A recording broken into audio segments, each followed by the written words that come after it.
When discussing Dungeon Diaries Behind the Doors of Medieval Punishment under Edward II, an introduction to the contextualization of medieval punishment during his reign is crucial. Edward II's reign, 1307 to 1327, falls in the late medieval period, a time characterized by complex socio-political dynamics and an evolving legal system.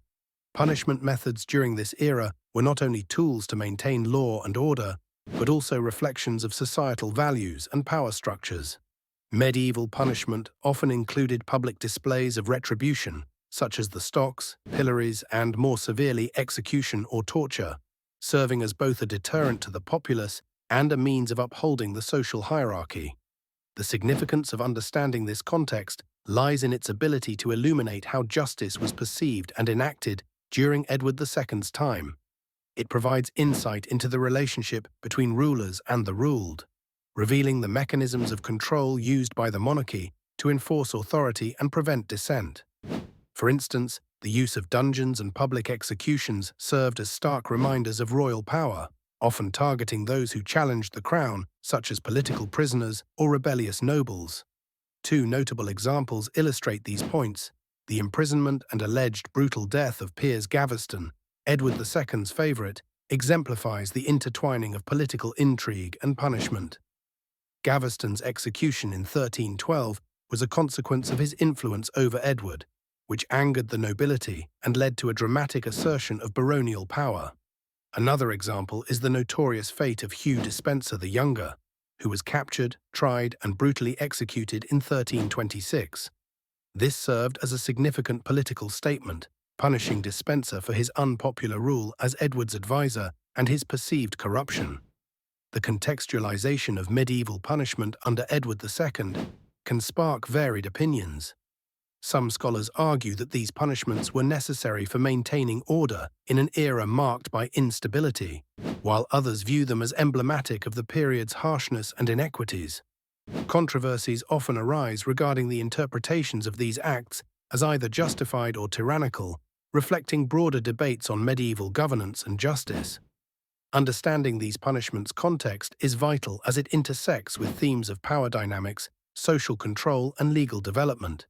Additionally, it sets the stage for exploring how these punitive measures influenced public perception of the monarchy and shaped the course of English history during and beyond Edward II's reign. In the medieval period, particularly under the reign of Edward II, dungeons were more than just dark, damp cells. They were a crucial element of the justice and punishment system. Essentially, medieval dungeons were subterranean prisons designed to detain, punish, and sometimes extract confessions from individuals accused of crimes. These structures were often located within castles, serving both as a deterrent against criminal activity and as a tool of power to maintain control over both nobility and commoners. The significance of these dungeons lies in their dual purpose. They were both punitive and preventative. By incarcerating and punishing individuals, dungeons helped enforce the rules of the land, thus ensuring the king's laws were respected. Moreover, they served as a stark warning to others, illustrating the severe consequences of disobedience or rebellion. The very existence of these ominous prisons underlines the harsh realities of medieval justice, where physical punishment and psychological intimidation were common tools of governance. Two notable examples include the Tower of London, where countless prisoners were held, tortured, and executed, and Berkeley Castle, famous for imprisoning Edward II himself, allegedly leading to his gruesome murder. These sites illustrate how dungeons were integral not only in dealing with ordinary criminals, but also in the political machinations of the era, often impacting the highest echelons of power. While some contemporary views argue that such harsh measures were necessary for maintaining order in an unstable time, others highlight the inherent brutality and inhumanity. Critics often point to the lack of due process and the often arbitrary nature of imprisonment. These controversial aspects reveal a medieval society struggling between the needs for justice, control, and the abuse of power. The structure and function of dungeons also interconnect with broader themes of the time, such as feudal loyalty, the authority of the monarchy, and the evolution of the legal system. The use of dungeons reflects the era's reliance on fear and physical dominance to manage society, yet also set the stage for future reforms and the gradual development of more humane legal practices. Ultimately, medieval dungeons symbolize the darker side of rule during Edward II's reign, highlighting the complex interplay of power, punishment, and control, while also serving as a poignant reminder of the brutal realities of the past. In the realm of medieval punishment under Edward II, devices and methods of punishment employed refers to the various tools and strategies adopted to discipline and control individuals deemed to have violated laws or challenged authority. These methods were not only physical instruments of pain, but also served as psychological deterrents. The primary aim was to not only administer justice, but also to exhibit power and instill fear among the populace, thereby maintaining social order. Understanding the devices and methods used during Edward II's reign offers insights into the societal values and justice systems of medieval England.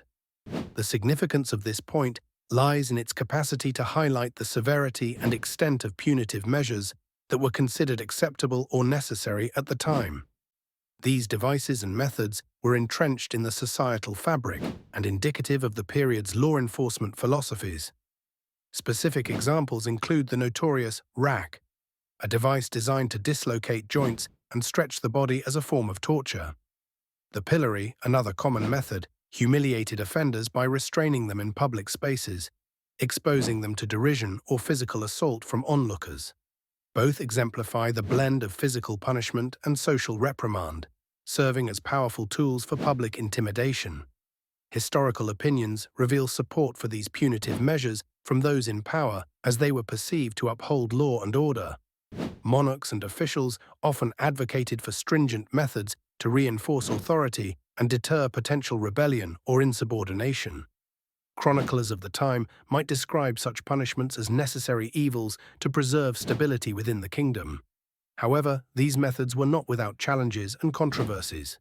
Critics, both historical and contemporary, argue that many of these practices were excessively brutal and dehumanizing. Some viewed them as a reflection of tyranny rather than justice, raising moral and ethical concerns that resonate with today's discussions on human rights.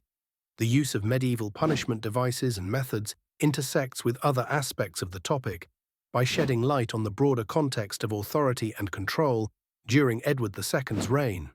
They provide a lens through which we can examine the balance between dominion and fear, as well as the impact of governance on social dynamics. By studying these practices, modern audiences can gain a deeper understanding of historical governance models and appreciate the evolution of our current legal and ethical standards.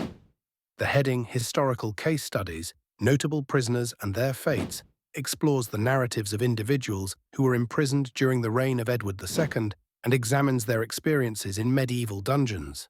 This concept involves examining specific instances of imprisonment to glean insights into the broader practices and conditions of punishment during the early 14th century.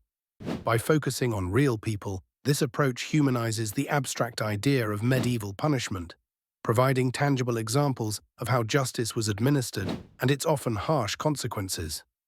Understanding notable prisoners and their fates is significant because it reveals the socio-political dynamics of Edward II's England.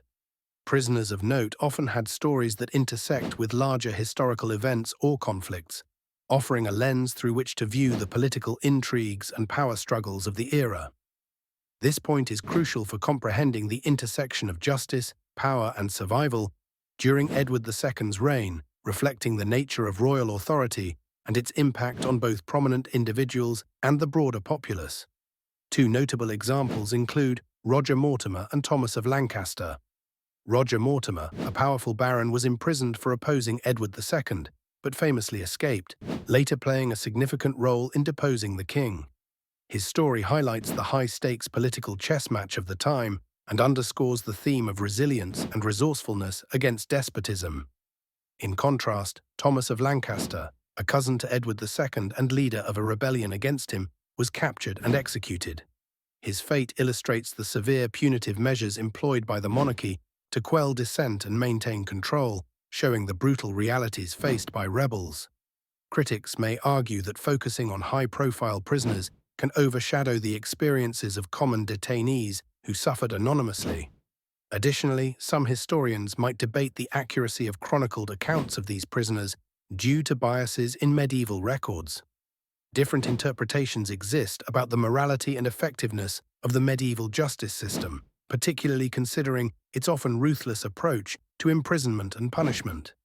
This exploration connects deeply with other aspects of dungeon diaries by shedding light on the motivations behind imprisonment, the conditions within dungeons, and the aftermath of imprisonment for the individuals and their families. The tales of these prisoners contribute to the understanding of the human cost of medieval justice and the enduring legacy of these historical figures in shaping perceptions of power, justice, and resistance in medieval England.